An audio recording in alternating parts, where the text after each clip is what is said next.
everyone. So, we just finished watching Picard, the new Star Trek series on CBS All Access. So, we're going to give our thoughts and feelings about the show. Now, It's been really hard to not talk about it. I know, we spent like 10 minutes setting up, and I was like, how could we have nothing to talk about? So we probably should establish our Star Trek credentials that qualify us for this discussion. I rewatched the entire universe in the past 6 months. I didn't know you did the entire universe. Yeah, I started with Enterprise, and I actually did a video about what I thought was wrong with that, and I intended to do each one, and then it just kind of got away from me timing-wise, because I was like, wait, when does this show start? Tomorrow. I will be posting the rest of those series reviews that I have to do, but I have rewatched everything within the past 6 months, and it's been driving you crazy. Because I was watching when I was brushing my teeth and everything. I was totally distant from you. I had headphones on and everything. Yeah, I knew you were watching at least one or two of the series. It was kind of thing that she would be downstairs in the kitchen and I would go upstairs. I forgot my phone and I'd come back down 30 seconds later and she'd be mad at me for coming back down. She would have started the show in the meantime. We basically didn't talk for 6 months. It's true. We had allocated speaking time. Kind of. It was allocated, I'm speaking while you're on Facebook time. So I am very well qualified to have this discussion. I did not rewatch Discovery because I hate it, and I also watched it within the last year, so as far as I'm concerned, yeah. I'm good. I don't need to see it again. I watched the original series. I started that when I was 14 and became completely obsessed with it to the point where I wrote parody songs about it. I designed lesson plans off Star Trek episodes. I kind of deep dived a whole lot, became really obsessed with Gene Roddenberry, kind of got into politics from that, the whole thing, it kind of just really took off for me. You were into more of the production side of it than the actual, product. I disagree. I mean, with later series and everything. Well, with later series, which I'm gonna get into, I did the original series because my dad was obsessed with it, and so I watched it till I bond with him. He shared it with me, and then we watched Next Gen on and off. I never got to watch it from beginning to end when it was airing. It was kind of a thing where it's my family would say oh, we love Star Trek, but we never really watched it for some reason. So I would watch episodes here and there. Yeah, mine was the same about that. That's weird. It was strange. So I never got to see the whole thing. It would just be kind of randomly I'd see an episode. And we watched all the movies. My dad had seen most of the movies, so we watched all the movies.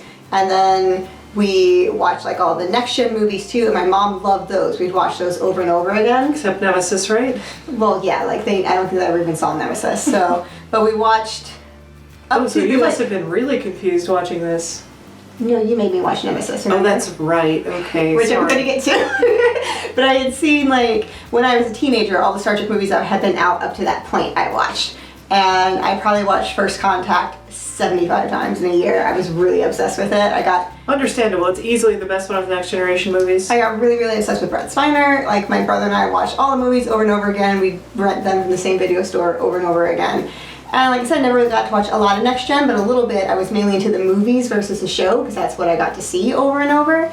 And I would try to sneak episodes when I could. I'd sneak a couple episodes of Voyager when I could, but we had one TV in the house, and we started in the middle of the show, and my family wasn't that into it, so I never really got to watch it. I had friends that were obsessed and would talk about it constantly, but I never got to actually watch the whole show, just random episodes here and there, and I'd hear people talk about it, because I was a part of a lot of very early on internet nerd communities, so they'd all reference Star Trek constantly, so I knew a lot of what happened, but not everything. Didn't get to see any of the rest of Star Trek, and so I was with her. Then she made me watch a couple episodes of Enterprise and stuff, a couple episodes here and there, but I've not watched any of the other series. You're forgetting our entire watch through of Next Generation. That's literally what you just opened my mouth to say. Oh, sorry. Except for Next Gen, we did all of Next Gen because she had been sad for me that I didn't get to watch it all the way through. Yeah, I watched sparingly when I could at a house that had access to channels that were actually playing reruns of Star Trek, so that was my first exposure to it, especially Voyager. I watched 1 or 2 episodes of Voyager. And then in college, my sister and I made it our mission to watch everything. And she was done after Next Generation. And then I later branched out to DS9 and Voyager. and then again rewatched all of them within the last year or so. My parents, again, so like yours, were like super into Star Trek, but like we never watched it. They were like, we were into Star Trek, and I'm like, It was weird. So I ended up buying the box set because I was taking everything out of the library when I was watching them through the first time because money. And like Netflix wasn't a thing. Like that was not a thing that existed at the time that this was happening. And then I ended up buying the original series and Next Generation in a box set for like half the cost. And I was like, these are mine forever. And then Netflix came along and I was like, damn. Would that I could see the future, ironically. yeah, so I watched Next Gen. I watched a couple episodes here and there of some of the other series. I haven't watched them all fully yet because like I just really haven't had time to mainly catch up with Supernatural. Yeah, like you can't do the same kind of binge watching that I can, where I can either sit for 8 hours watching the same show over and over and over again, or watch it between like brushing my teeth and like pause and then go do something else and then play and you know all that. Like it drives you nuts when I do that. Well, it's mainly that I wouldn't be focusing enough on a new show then. Like, I could do that with something I've seen before, but not something new. Yeah, that was the advantage I had with my rewatch, because I could basically just have it on and not pay visual attention to it, because I remember everything visual. Yeah, so I've mainly been, like, trying to catch up with Supernatural and stuff, so that's been taking up pretty much all of my TV watching time. And, like, I work most of the rest of the day, so I can't always watch a whole lot. But, I did try to start Discovery with you because it was new and I was really excited. And then you watched it. I watched maybe 2 episodes and then quit because I hated it so much, so... Yeah, it's a pretty visceral hatred. So that leads me to the first thing I want to say about Picard. I want to talk about like the general feel that I have for it. I have notes, so that's why I'm looking at my phone, so... The general feel is a lot like Discovery to me. It's that same kind of writing, that like shock writing, that kind of drives me a little bit crazy about Discovery. I had the exact opposite reaction to the writing, so... Well, that's good. We can have a discussion. Yeah. But, like, I am glad that they slowed it down a lot, but I feel like they're doing the same kind of reaching plot points kind of thing that Discovery does, where they're like, oh, and by the way, this person exists. Wait, what? Why? Yeah, I didn't get that feeling at all from it. I really felt like this felt like Roddenberry again. It felt like Star Trek there were moments, to me again. But, like... And they let it have a pace, which I think was important, but like so much of it was just like, oh, we're pulling this out of our hat now, aren't you surprised? It's like, well, yeah, because you gave me no indication that this was happening. Well, to me it felt like a really good pilot in that sense. Like, it knows what our history is and it's playing with all those years that have disappeared, and I felt like everything that was said that was meant to be a shock was really natural in context. Like, nothing felt like, I'm gonna drop this little bit of exposition when it has nothing to do with it. Like, it all made sense. It'd be stuff like during an interview they'd ask a question that was relevant, or... It's very possible that I have just been so scarred from my experiences with Discovery that I am waiting for it and I'm already angry. Well, that's literally why I quit Discovery, because it was honestly tarnishing how I thought about Star Trek, so... And you ruined the Matrix for me, so I'm not doing it with Star Trek. I didn't ruin the Matrix for you. I expanded the Matrix to include the entire ethos. And I'm sorry that it sucks. Yeah, that's not my fault. I don't enjoy the first movie anymore now, so...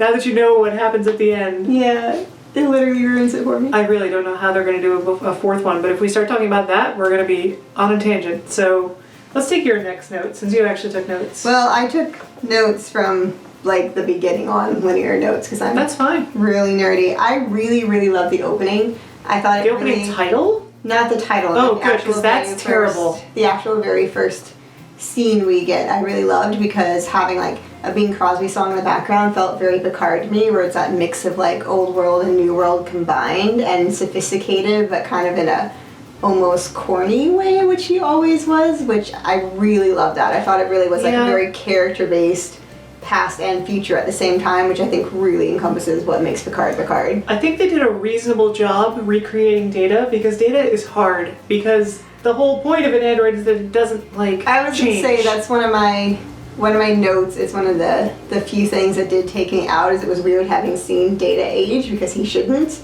Like, I am happy they're doing a lot of practical effects with the makeup and stuff still. That feels like Star Trek to me. I love that, but I kind of wish they had done just a little bit of the CGI face stuff, or just this part of his face had clearly aged. And like, he still looks great, but it doesn't look just like Data. No, that's the problem. Like, they did enough, and like, at the end of the day, we're going to have to suspend some level of disbelief with that because, like, even in the show, he aged. It was just distracting to me, but because it was like a noticeable leap, and plus it's supposed to be like data from the past, even, so it really didn't fit. It's yeah, kind of like he looked younger in the later scene. Yeah, which I thought was weird, but it also kind of fit. But I don't know. It's kind of like Orlando Bloom in The Hobbit, where I'm like, you look older than you did in Lord of the Rings, and this doesn't work, and your character really shouldn't be aging anyway. And it's not like Orlando Bloom looked terrible and old. He just looked older. Just looked like an older person. Yeah, I'm like.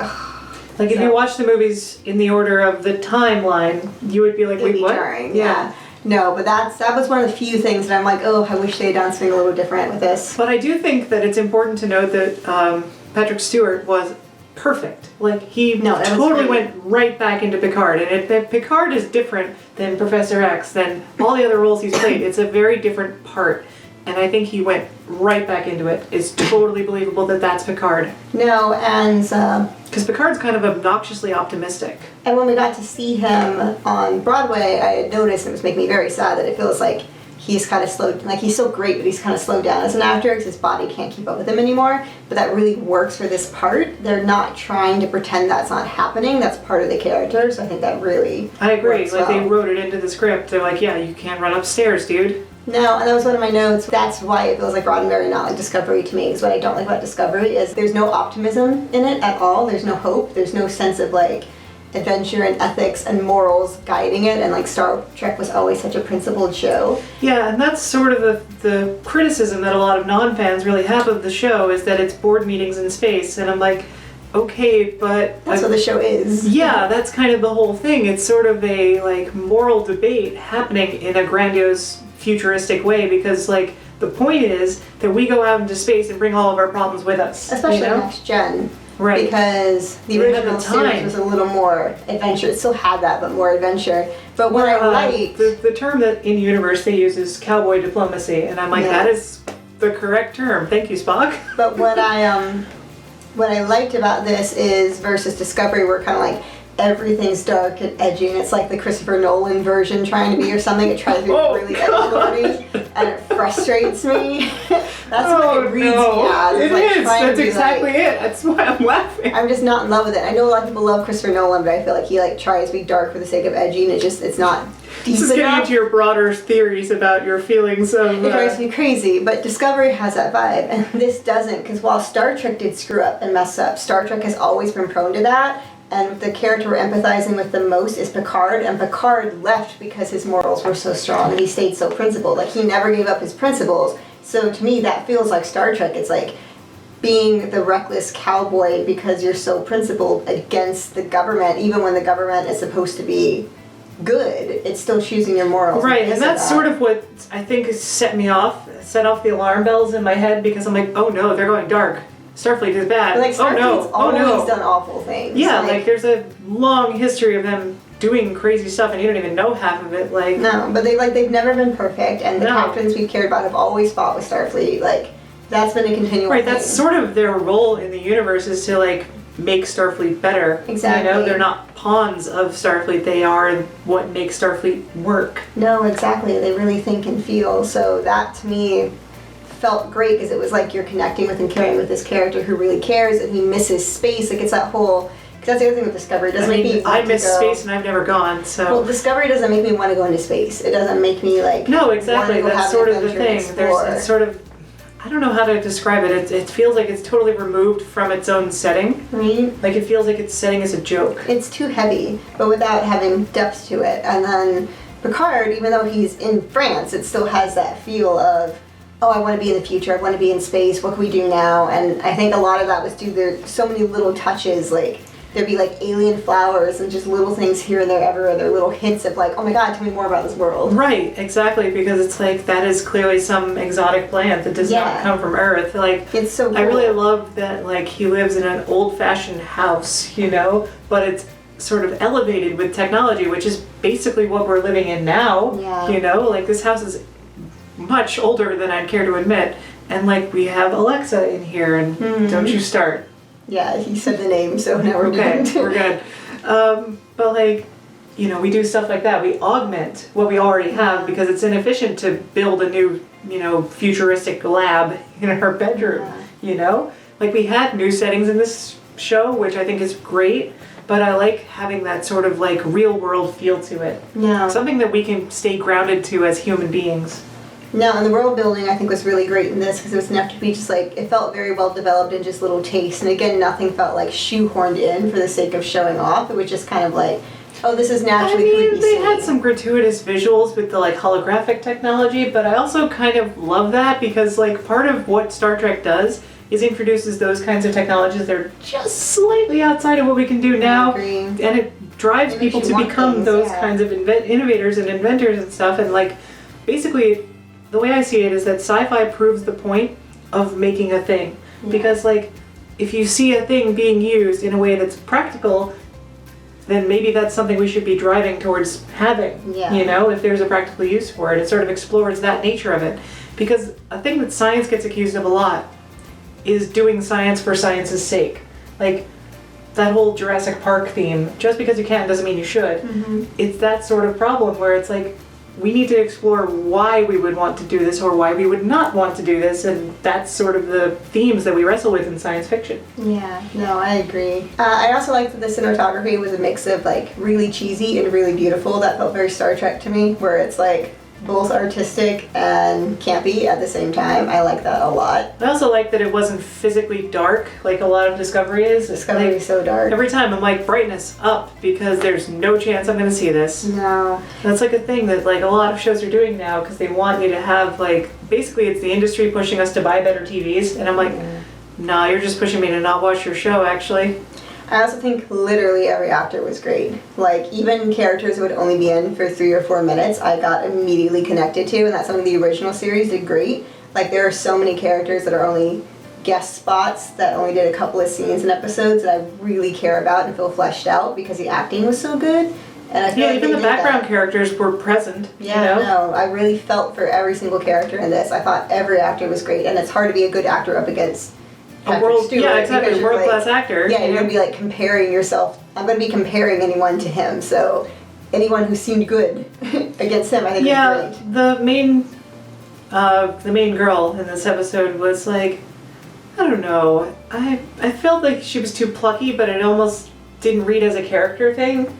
I wasn't really sure, and like, spoilers, because we didn't establish that. I wasn't sure I was going to ask her doing spoilers or not.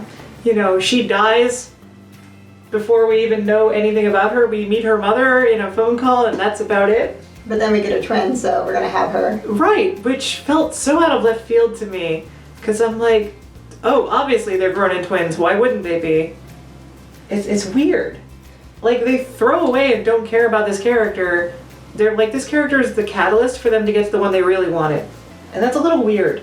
I don't think it's throwing away, though, because it's literally all of Picard's motivation now. You know what I mean? Like, that's going to be his entire motivation, is he let down this one individual as opposed to these numbers. I don't know.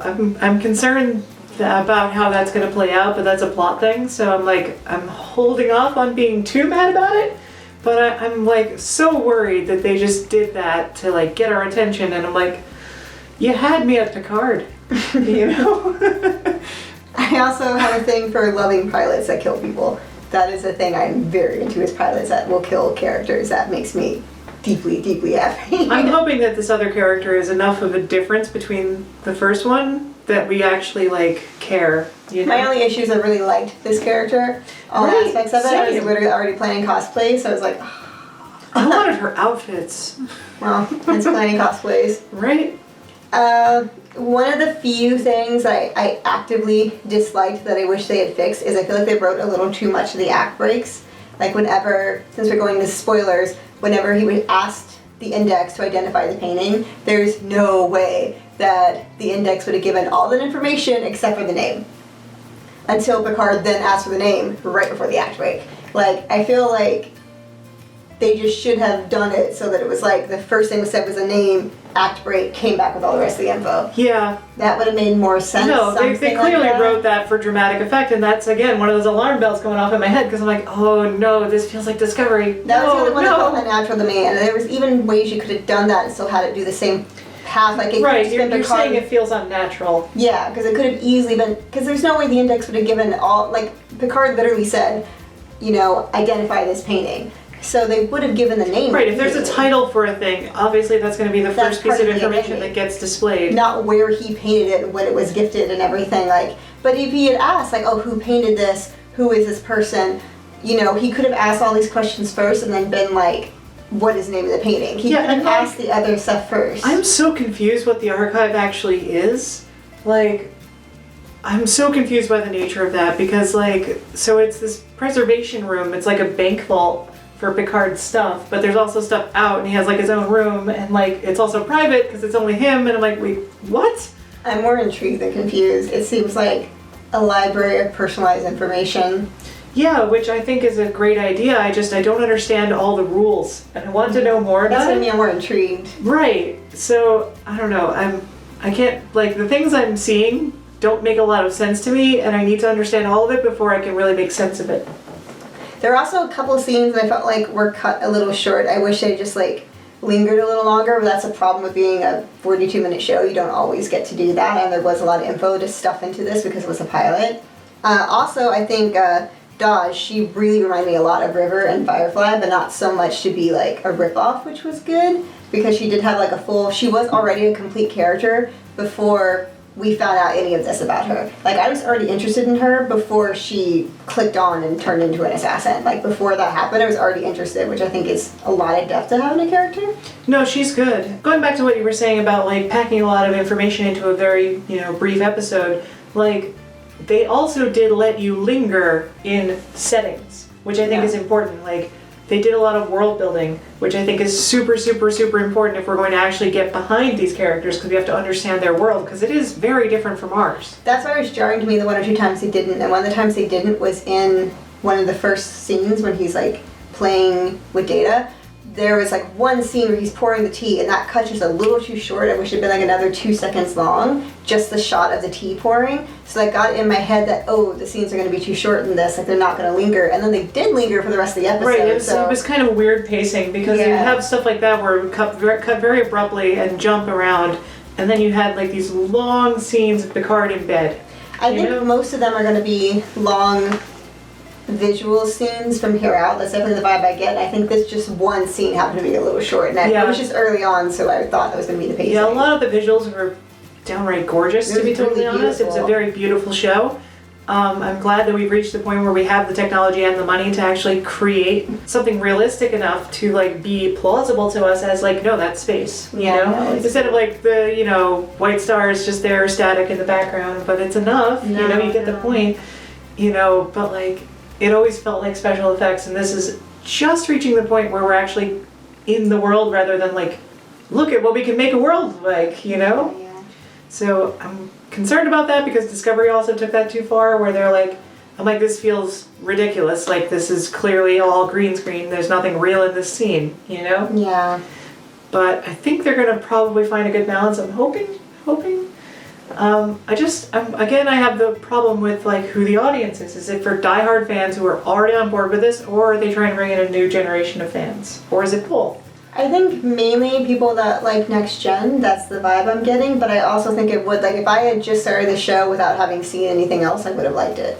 Yeah, it sort of feels like they're trying to, like, bring in the fans of Next Generation primarily, and then be like, hey, you all should probably watch the other series at least a little bit. Yeah, but I think you could have not watched Star Trek and still like this.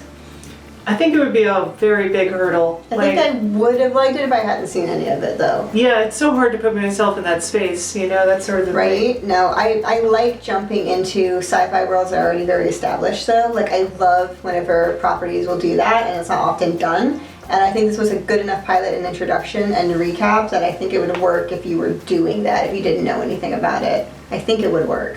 I think so. I think the only risk you really have is like them talking about Data and you not knowing why his eyes are yellow and if he's an android until later in the show when they actually nail it on the head. Yeah. Which I feel like could be distracting. Work, though. Yeah. It'd be kind of cool because you do also start too with the boyfriend has like weird eyes and different things. You probably just assume like, oh, alien, Right. So, I mean, the whole thing about the Star Trek universe, especially Picard's Star Trek universe, is that like they don't ask questions anymore. It's not a thing to be like, why are your eyes like that? Like, that's just not a thing. Cool. Because they're like, yeah, why not? Somebody with yellow eyes, sure.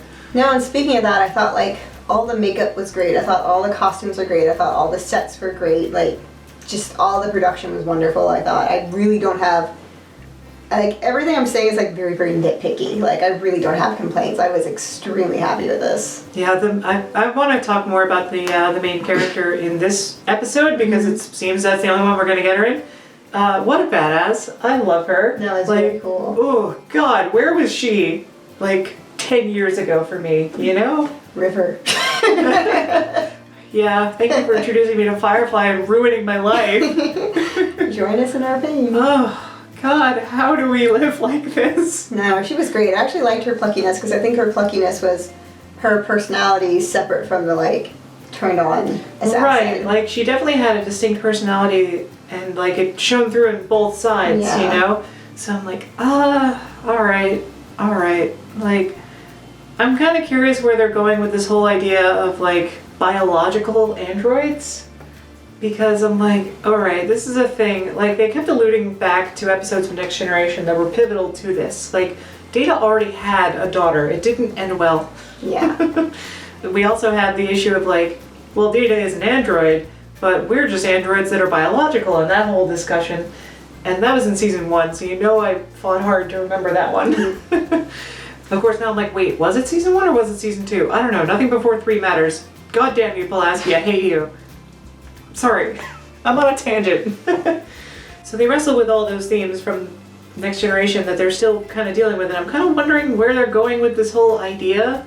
Like, I kind of wonder if they're going to, like, make the grand crescendo moment of the show the moral point of the show, or at least this season, because it's starting to feel like a season arc, or maybe, like, a show arc, and I can't tell with just one episode of, like, we are all machines, you know, in that sense. And I'm kind of wondering if they're gonna, like, address the issues that were brought up in Voyager about holographic life forms and that whole thing. So that was definitely an issue that was coming out at that time of, like, well, if you have a machine that has basically the capacity to grow and change and, like, improve itself, you kind of have to start treating them like people. And that whole concept. And I'm kind of wondering where they're going with that and if we're ever going to address that again. I'm pretty sure we are, because I can't see how we wouldn't with that now being one of the main characters. Right, so I'm kind of wondering how much they're going to play with that. Who's also on, like, a Borg ship, so... Yeah, okay. I knew that was going to be a Borg ship. Like, the minute they started zooming out, I'm like, it's going to be a Borg ship, it's going to be a Borg ship. So I'm kind of wondering if it's a Borg ship that the Romulans, like, commandeered and took over, and, like, that's their home now, or, like, what exactly the situation is. They tried to present it as very intimidating, so I don't know. I'm very, very curious what that's going to be like, because no one was acting like a Borg, obviously, so... Yeah, so I'm kind of curious, because, like, we have evidence of the Borg really digging the idea of fully artificial life a lot, because that's exactly what they want. So I'm kind of curious what 7/9's role in this is going to be, because she's an expert on it. Ooh, I really hope we get the Doctor from Voyager. I didn't realize how much I wanted that until this moment. I'm fine. The mobile emitter, we have all this stuff we have to, like, deal with. Sorry, I'm a fangirl. Next point, please, because I will keep ranting. Those are all my notes. Oh, those are all, okay. So, I guess we'll talk overall impressions then. Yeah, no, I loved it. I'm very happy with it. I'm interested enough to come back, obviously. I was sold on the series before now. So yeah, I'm definitely coming back. I definitely liked it. I don't know, if I had to give it a score out of 10, I'd say 6 or 7. I'd be like 8.5, 9. That's high praise coming from you. That's very high praise coming from me. That's not typical for me. I definitely say 8.5 or 9. Like, I would be on Reddit talking about this with everyone if it was something I'd never heard of before. I didn't know Star Trek. I'd be like, wait, what is this? What is this? Tell me everything. Come with me and you'll be... I'd be very into it. In a world of Borg assimilation. I've really been wanting another sci-fi show that has good acting and good writing and a lot of theme in it. I've not had that. I feel like I haven't... Not of humanity. For a show that's talking literally about synthetic life forms, we're getting a lot of humanity. I feel like I haven't had a lot of that since Lost, honestly. Like, not in, like, a new, currently running show that I've been watching, and I've kind of been looking for that. So what you're saying is we have to start doing our watch series very soon. Well, considering I haven't watched Lost in almost... God, no, not since we got together, so not for over 7 years. Because I've been like, no, I want to have the right reactions with you again. I want to, like, get to feel it, not overwatch it, because I didn't want to have too muted of a response when we watched it together. And now it's been like 7 years, and you don't know what it does to me to literally have the entire series of Lost right in front of me on DVD and not watch it. We will watch it. You don't understand how much I love that show. I do understand, I'm beginning to understand, based on that, how much you love me. Because you've been waiting entirely on me. It's legitimately like Harry Potter, Gilmore Girls, Lost. That is where it's at. And then like everything else.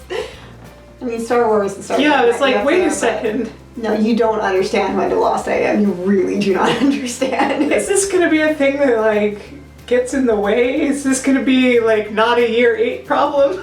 There are people that I know I will never be as close to friends with as I could because of how they feel about Lost. I'm not kidding. Well, so what you're saying is that this show will end with a proposal. I don't know, it depends on how you or a feel breakup, about it. like there's no other way. There's one episode in particular that almost everyone universally hates that I think is one of the best episodes in TV, period. And I'm very curious what you think of this episode. By curious, she means there'll be a test. I don't know if better I've ever met pass. anyone else who likes this episode. No pressure there. Oh God. I really like you. This would be a real shame to lose you over a TV show. No, there's like no one I'm like not friends with over it, but there are people I'm like, oh, I can't open up to you fully because of how you feel about Lost. Okay. Like, I am very into Lost. You don't understand. I'm scared. Well, on that note, I think we'll end this video. So you can go prepare to watch Lost. Yeah, we're gonna go watch Lost now. No, I've got to edit this. Are you kidding? So that is all for this video. I'll be back again next week with another video that I hope you will find interesting, and we'll probably have a new episode by then. So I don't know how exactly we're gonna do this.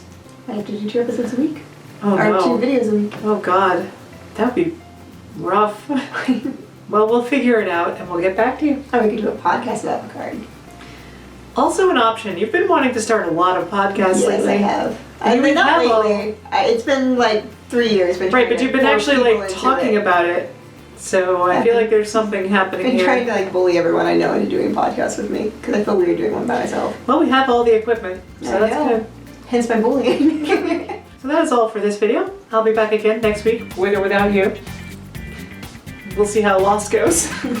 With another video that I hope you'll find interesting. Until then, stay curious.